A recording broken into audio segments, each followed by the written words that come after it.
-34 joule second. तो यहाँ पे जो राइट ऑप्शन बनती है मेरा ख्याल है दैट इज अल्फा। तो माय डियर स्टूडेंट्स यहाँ तक आपके ये MCQs क्या हो जाते हैं कंप्लीट। आइए अब बात करते हैं शॉर्ट क्वेश्चंस। सबसे पहला शॉर्ट क्वेश्चन यानी write short answer to the following question. सबसे पहले है यानी मैं चलो ऊपर लिख दूं कि अब हम बात कर रहे हैं किसकी, शॉर्ट क्वेश्चंस की। शॉर्ट क्वेश्चन नहीं कहना चाहिए, कहना चाहिए short answer question, short answer questions. 12 सबसे पहला है what do you mean by chemical characterization of a compound. किसी कंपाउंड की केमिकल कैरेक्टराइजेशन से मुराद दो चीजें हैं। Chapter number 2 first page second line कि केमिकल कैरेक्टराइजेशन क्या है। Chemical characterization of a compound involves 2 स्टेप्स, one is called qualitative analysis and other one is called quantitative analysis. तो केमिकल कैरेक्टराइजेशन से मुराद ये दो चीज़ें, क्वालिटेटिव में एलिमेंट्स को आइडेंटिफाई किया जाता है और क्वांटिटेटिव एनालिसिस में उन एलिमेंट्स की अमाउंट्स। सेकंड बेशुमार दफ़ा रिपीट हो चुका ये MCQ short question, what type of substances undergo sublimation. Second point my dear, second short question, कौन सी सब्सटेंसेस हैं जो सब्लिमेशन को शो करती हैं। पहले तो मैं इस हिस्से का जवाब दूंगा, याद रखिएगा सब्लिमेशन कौन करती हैं, सब्सटेंसेस सब्सटेंसेस व्हिच, इंपॉर्टेंट बात है लिख लीजिएगा, हैव हाई वेपर प्रेशर। ऐसी सब्सटेंसेस जिनका वेपर प्रेशर क्या होता है हाई, दे अंडरगो सब्लिमेशन। और सब्लिमेशन वैसे आपको पता भी है कि किसी भी सॉलिड का लिक्विड से गुजरे बगैर वेपर्स में कन्वर्ट हो जाए। एक ही का जवाब हो गया। अभी कौन सी सब्सटेंस करती है विच have high vapour pressure. High vapour pressure का मतलब है कि उनमें इंटरमॉलिक्यूलर फोर्सेस की स्ट्रेंथ क्या होगी, कम। इसी का ही अगला हिस्सा है also write importance of sublimation. तो माय डियर स्टूडेंट्स इसमें आप लिख लेंगे कि the technique of sublimation use to purify solids, that technique is use to purify solids. और यकीनन तमाम सॉलिड्स नहीं, सिर्फ वो solids which have high vapour pressure जिनमें फोर्सेस की मैग्नीट्यूड क्या होती है, कम। बेशुमार इसमें मिसालें हैं, जैसे आयोडीन है, जैसे अमोनियम क्लोराइड है, जैसे नेप्थलीन, बेशुमार आपने पढ़ी होंगी। तो आप इस तरह से इसको सॉल्व करते हैं। My dear students third short question, why the value of RF is less than unity, write unit of RF। तो सबसे पहले तो हम बात करते हैं that why the value of RF is less than unity।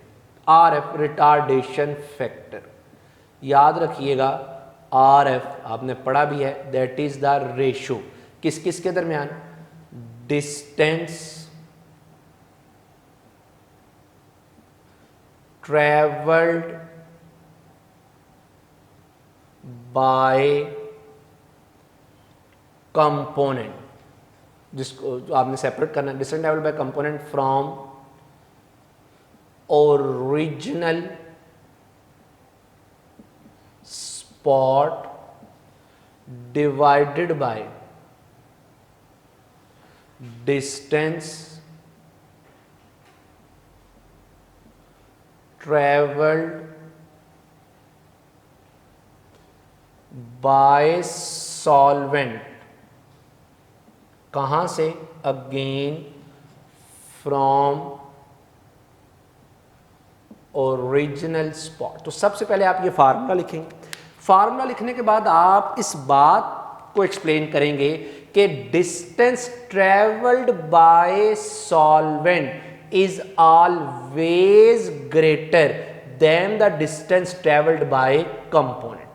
चूंकि डिस्टेंस ट्रेवल्ड बाय सॉल्वेंट हमेशा डिस्टेंस ट्रेवल्ड बाय कंपोनेंट से क्या होगा, ज्यादा, इसका मतलब है कि बटे के नीचे रकम क्या आ जाएगी, बड़ी, और जब बटे के नीचे रकम बड़ी आ जाएगी तो माय डियर स्टूडेंट्स हम ये कहेंगे कि इसकी जो वैल्यू है वो वैल्यू क्या हो जाएगी, less than unity, value of R F is less than unity. दूसरा इसी शार्ट क्वेश्चन का हिस्सा, that what is the unit of R F, तो आप खुद सोच के बताइएगा कि आप कहेंगे कि it is the ratio between two similar quantities, distance distance के दरमियान, तो it has no unit, R F का कोई भी यूनिट नहीं होता। नेक्स्ट आ रही है my dear students fourth MCQ, why vacuum desiccator is most why vacuum desiccator is most reliable method of drying crystals, कि vacuum desiccator most reliable method क्यों है? बहुत सिंपल जवाब इसका, that is short question number 4। भाई क्यों vacuum desiccator reliable method है, बहुत इंपॉर्टेंट है, इसका जवाब भी हमारी बुक पर डायरेक्ट नहीं है, ये नोट कर लीजिएगा अपने पास। Desiccator is most reliable method, तीन बातें आप लिखेंगे और ये तीन बातें डिफेक्ट्स हैं ओवन में ड्राई करने के और इसमें फिल्टर पेपर के जरिए से। तो पहली बात आप इसमें माय डियर स्टूडेंट्स लिखेंगे क्यों ये अच्छा नहीं है, क्यों अच्छा है, क्योंकि इसमें no contamination of fibres of filter paper, इसमें फिल्टर पेपर के फाइबर्स की कोई कंटेमिनेशन नहीं होती। दूसरी बात आप इसमें लिखेंगे कि नो क्रशिंग ऑफ क्रिस्टल्स, जिन क्रिस्टल्स को आपने ड्राई करना है उनकी क्रशिंग नहीं होती। और माय डियर स्टूडेंट्स तीसरी और आखिरी बात आप इसमें लिख देंगे कि इसमें नो मेल्टिंग और डीकम्पोजिशन ऑफ क्रिस्टल्स, ना तो इसमें क्रिस्टल्स मेल्ट होते हैं ना ही इसमें क्रिस्टल्स क्या होते हैं, डीकम्पोज होते हैं। तो ये तीन वजूहात हैं जिनकी वजह से vacuum desiccator is most reliable method. My dear students fifth short question पर आ जाइए। कहता है जी dynamic equilibrium is established, dynamic equilibrium होता है in which rate of forward and reverse reactions are equal. Dynamic equilibrium is established during evaporation of a liquid in a closed vessel at constant temperature. My dear students याद रखिएगा equilibrium establish closed vessel में होता है। अब basically short question में कहने की कोशिश क्या की, फर्ज कर लेना मेरे पास ये एक बीकर है और इस बीकर ओपन बीकर है, यानी इसका मुंह खुला है, तो होगा क्या, इस बीकर में ये फर्ज कर लें लिक्विड के molecule, these are the molecules of liquid. अब आपको पता है कि evaporation takes place at all temperature. अब होगा क्या कि ये लिक्विड के मालिक्यूल्स इवेपोरेट होंगे, वेपर्स में कन्वर्ट होंगे। जैसे ही ये molecules, these are the molecules of vapours, जैसे ही ये लिक्विड के मालिक्यूल्स वेपर्स में कन्वर्ट होंगे तो चूंकि इस बीकर का मुंह खुला है, यहां से ये इस बीकर से बाहर निकलेंगे और ये मालिक्यूल मिक्स हो जाएंगे विद द सराउंडिंग एयर। अब इसका मतलब है ये एक तरफ का रिएक्शन हुआ, बीकर से तो बाहर जा रहे हैं मालिक्यूल, बाहर से कोई चीज नहीं आ रही, तो यहां पे इक्विलिब्रियम एस्टैब्लिश्ड नहीं होगा। इसी के बरक्स आप एक ऐसा बीकर ले लें जो which is closed vessel. Closed vessel से क्या मुराद है, यानी ये क्लोज है, इसका मुंह बंद। अब होगा क्या कि यहां पे भी ये क्या है भला, लिक्विड के मालिक्यूल्स। अब ये लिक्विड के मालिक्यूल्स भी किस में कन्वर्ट होंगे, these are the molecules of liquid, these are the molecules of liquids. अब ये लिक्विड के मालिक्यूल कन्वर्ट होंगे किस में, वेपर्स में, और आपने अच्छे तरीके से पढ़ा है कि that process is called evaporation. अब चूंकि ये लिक्विड के मालिक्यूल वेपर्स जो बन गए हैं, चूंकि ये बाहर स्केप नहीं करेंगे तो ये दोबारा आपस में टकराएंगे, और टकराने के बाद ये जो लिक्विड की सरफेस है इसको दोबारा से क्या कर लेगी, कैप्चर। ये जो प्रोसेस था ना, that is called evaporation, liquid का वेपर्स में जाना।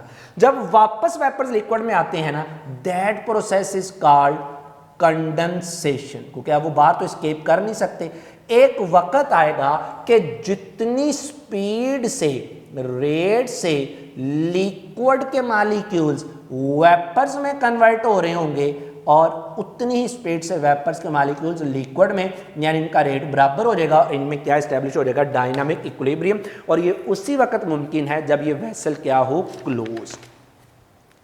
माय डियर स्टूडेंट, छठा short question, in the closest packing of atoms of metals, closest packing of atoms, only 74% space is occupied। छठा आ जाइएगा जरा, यानी उसने कहा है कि क्लोजेस्ट पैकिंग में ऑफ मेटल्स में सिर्फ 74% स्पेस क्या होती है, ऑक्युपाइड होती।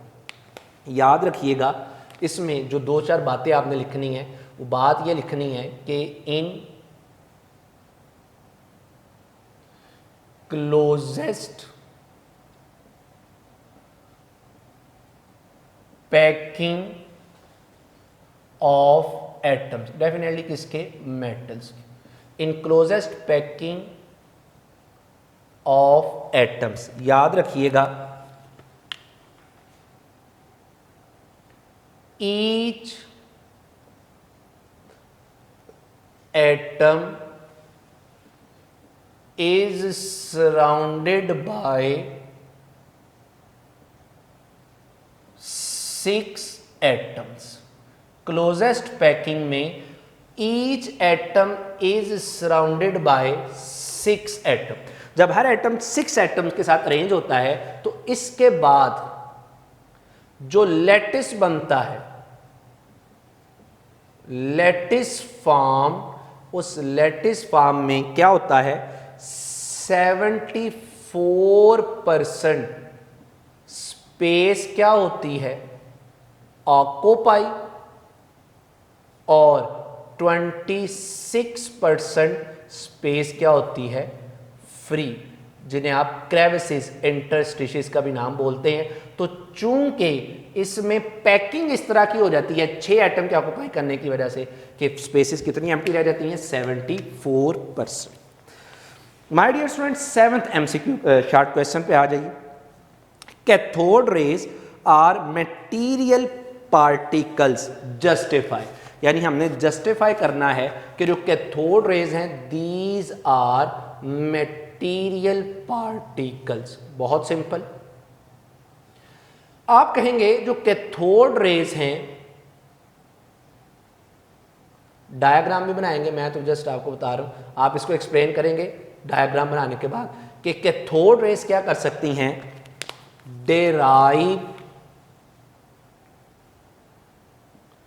Can derive small paddle wheel. Cathode rays can drive small paddle wheel, जिसका मतलब है कि कैथोड रेज हैव या पोजेस मोमेंटम। इनके पास क्या मौजूद है, मोमेंटम। मोमेंटम होने का मतलब ये है कि ये ऐसे पार्टिकल्स पर मुश्तमिल हैं which has mass and which has velocity, which has mass and which has velocity। और आपको पता है कि वो जो मटेरियल पार्टिकल्स हैं, वो मटेरियल पार्टिकल्स फिर कौन से हैं, इलेक्ट्रॉन्स। तो ये बातें लिख देंगे और साथ में कोशिश करिएगा कि डायग्राम भी, ज़रा सिंपल सी तो डायग्राम वो बन जाए तो आपका ये क्वेश्चन क्या हो जाएगा, कंप्लीट। नेक्स्ट आ रही है माय डियर स्टूडेंट्स, 8th आपके पास है short question, give electronic configuration of copper and lanthanum. Copper और लैंथेनम की क्या दें जी? Electronic configuration. My dear students, copper का एटॉमिक नंबर क्या होता है? 29। ये एक्सेप्शंस हैं दोनों, तो क्या बनेगा? 1s2 2s2 2p6 3s2 3p6 4s2 4s1 और 3d5। यही तो बच्चों ने, स्टूडेंट्स ने यहाँ पे तो गलती करनी थी कि उन्होंने 4s में 2 और 3d में क्या लिख देने थे? 1। हालांकि रियलिटी ये है कि कॉपर के केस में 4s में 1 और 3d में कितने हो जाएंगे? 5। ये बात आपने अच्छे तरीके से पढ़ी है कि ऐसा इस वजह से हुआ क्योंकि half filled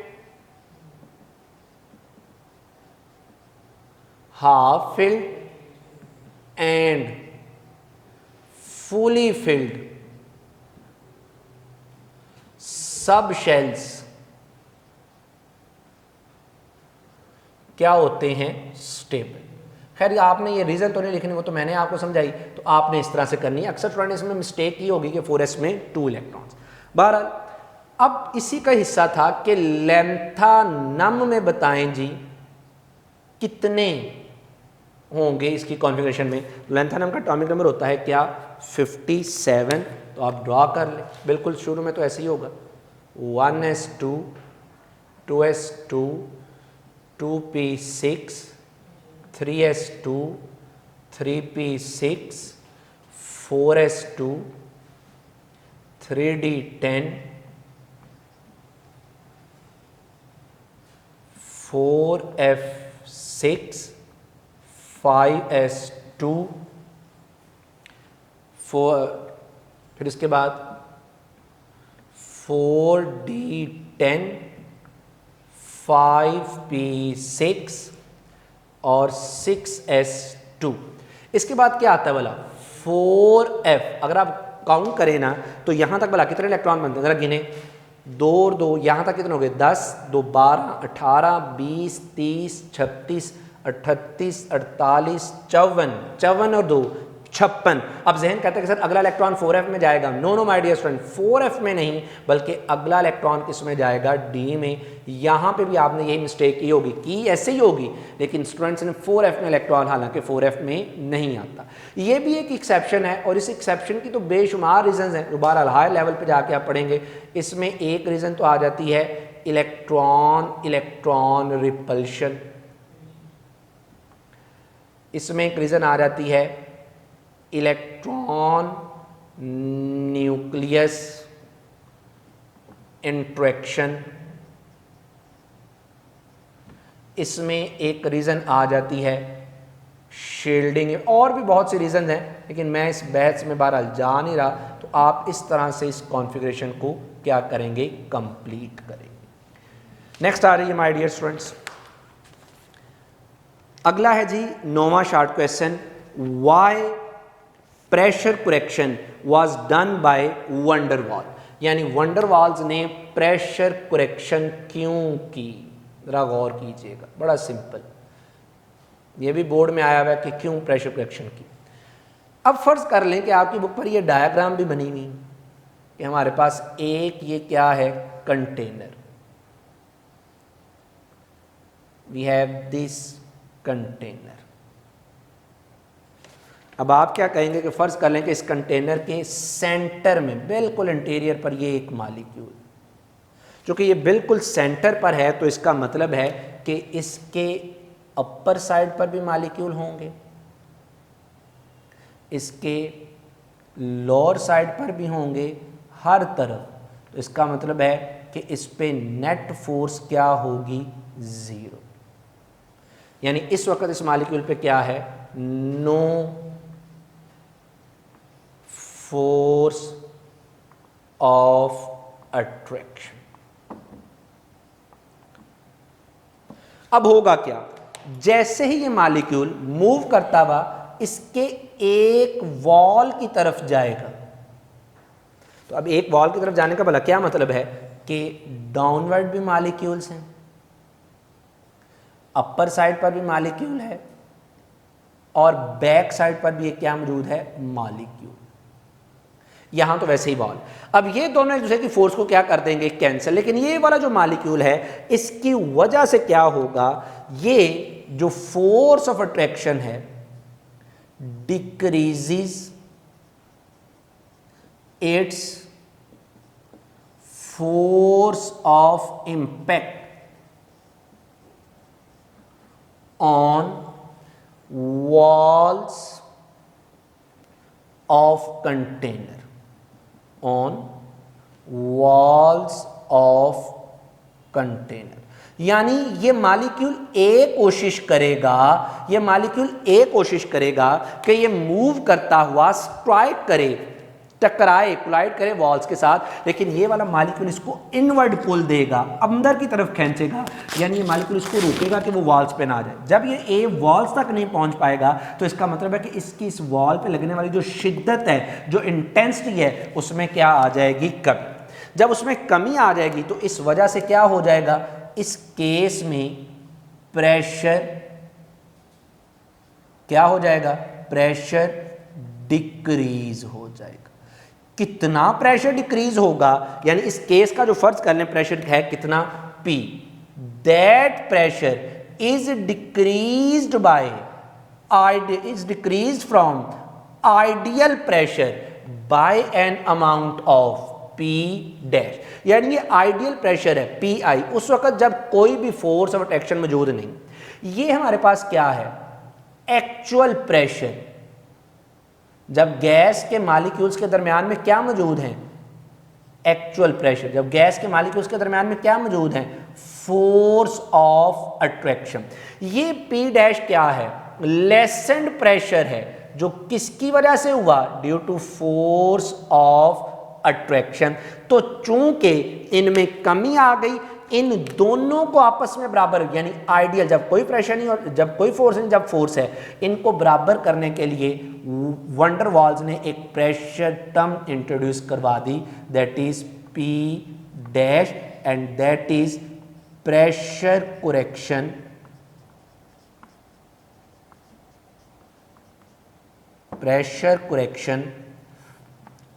suggested by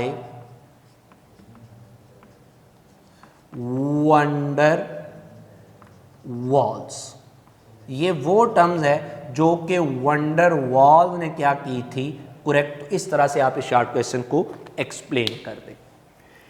my dear students, जो 10th शॉर्ट क्वेश्चन है इसको मैं अभी बाद में एक्सप्लेन करता हूँ। पहले ज़रा 11th को देख लें, ज़रा जगह कम है तो मैं कह रहा हूँ कि चलो 11th वाले को यहीं पे सॉल्व कर।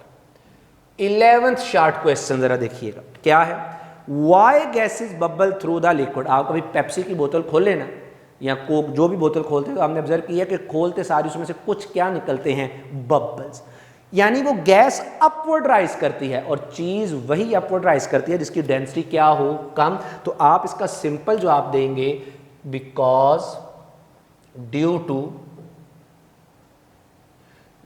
लो density of gases they bubble, बुलबुलों की शक्ल में, थ्रू लिक्विड। सिंपल, ये छोटी सी लाइन लिखेंगे और आपके पास इस शॉर्ट क्वेश्चन का जवाब क्या हो जाएगा, complete, due to low density. और ये लाइन प्रॉपर्टीज ऑफ गैसेस में मेंशन।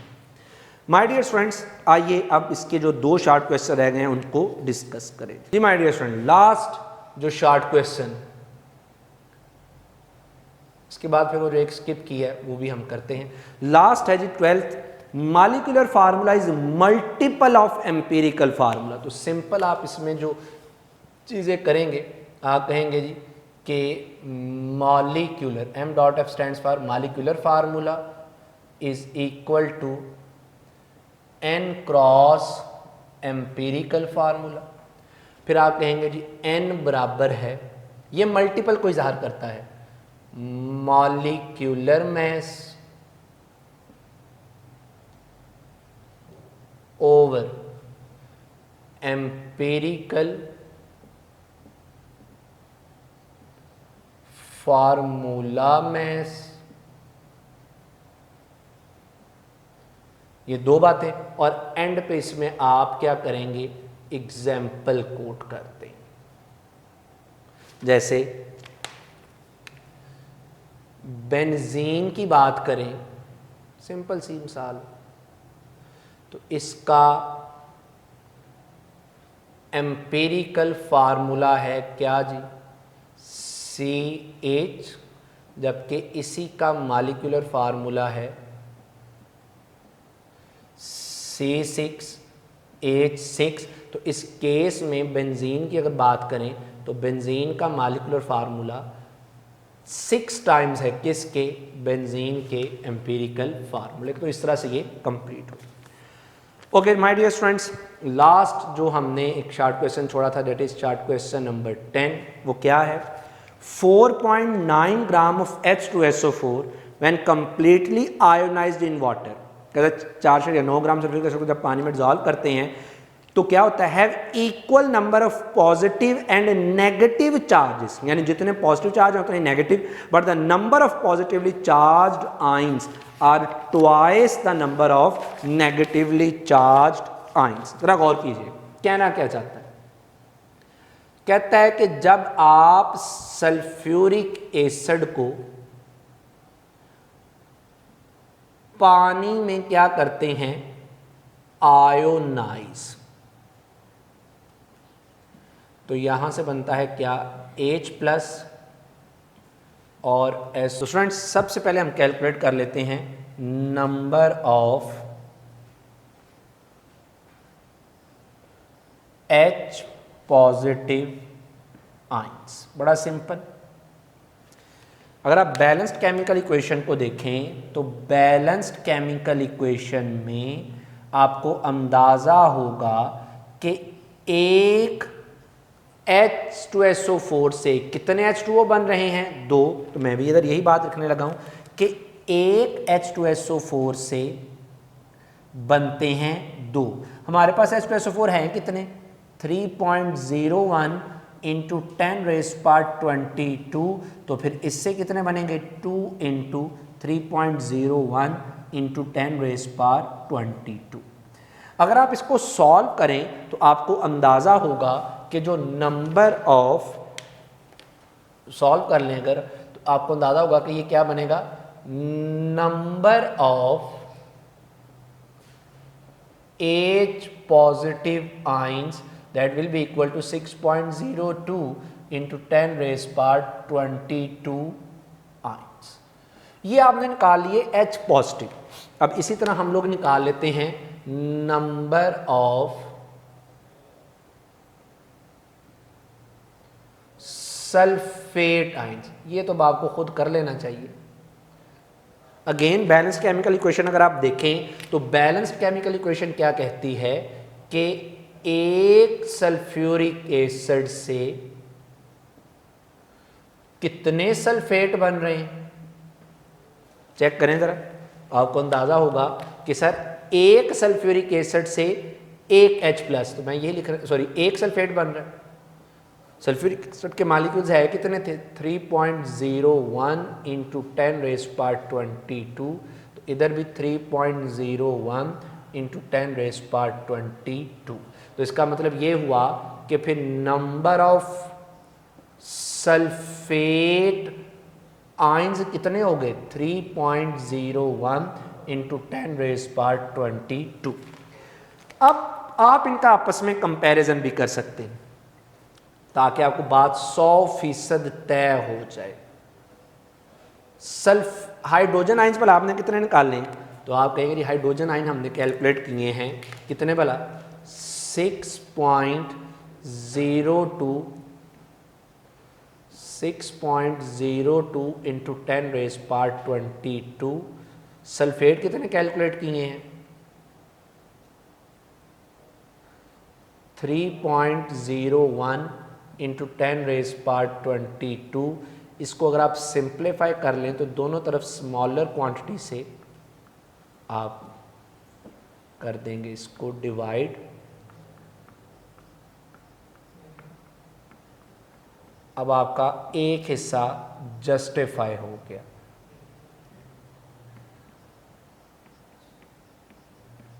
और जस्टिफाई होके आपको पता चला ये कि जो हाइड्रोजन आयंस हैं ये कितने हैं 2 और सल्फेट आयंस कितने हैं 1।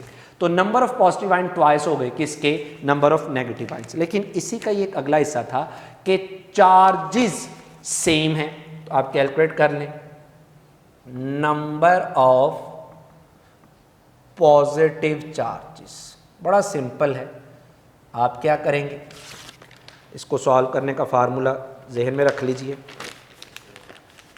कि नंबर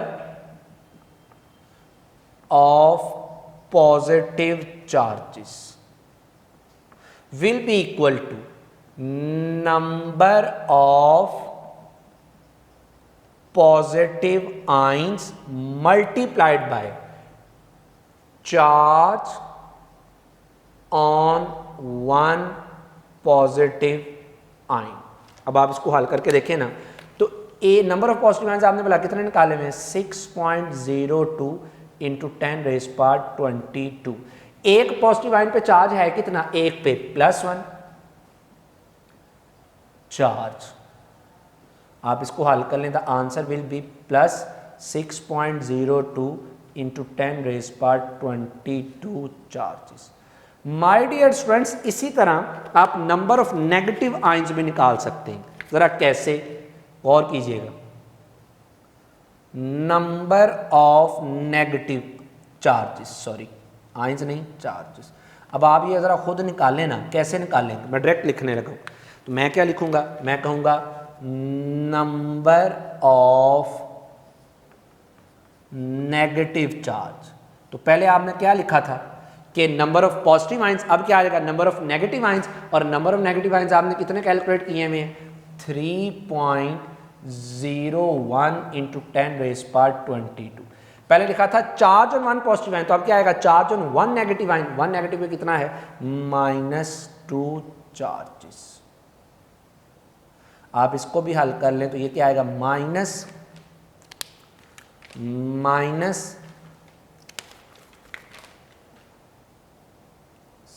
6.02 इंटू 10⁻22 चार्जेस। तो इस तरह से गौर करें कि नंबर ऑफ चार्जेस तो इनमें क्या हो गए सेम, लेकिन पॉजिटिव आयंस की तादाद क्या है twice as compare to negative. तो माय डियर स्टूडेंट्स, यहाँ तक मैंने आज आपके साथ चैप्टर नंबर 1 से 5 तक का जो टेस्ट था उसकी डिस्कशन की, शॉर्ट क्वेश्चन और MCQ की। लॉन्ग क्वेश्चन की बात करें, सिंपल है। जैसे थर्ड क्वेश्चन का पहला पार्ट एनआइसोट्रॉपिक और आइसोमॉर्फिज्म, डेफिनेशन लिखें, एग्जांपल्स और फिर इन्हें डिटेल से 2-2, 3-3 लाइनों में एक्सप्लेन कर दें। बी पार्ट था right a detail note on defects, simple points की शक्ल में लिखना जितने भी डिफेक्ट हैं, आई थिंक 4 के करीब डिफेक्ट हैं। और सी पार्ट क्वेश्चन नंबर 1 की एग्जाम्पल नंबर 10 है, 9 या 10 है, जो कि आप बोर्ड में भी आ चुकी है। तो इस तरह से आप इसको डिस्कस करेंगे। फिर भी अगर आपको इस टेस्ट में कोई प्रॉब्लम होती है तो कमेंट्स में आप पूछ सकते हैं क्वेश्चन, इंशाल्लाह मैं उसका जवाब ज़रूर दूंगा। अपना बहुत ख्याल रखिएगा। अस्सलामु अलैकुम।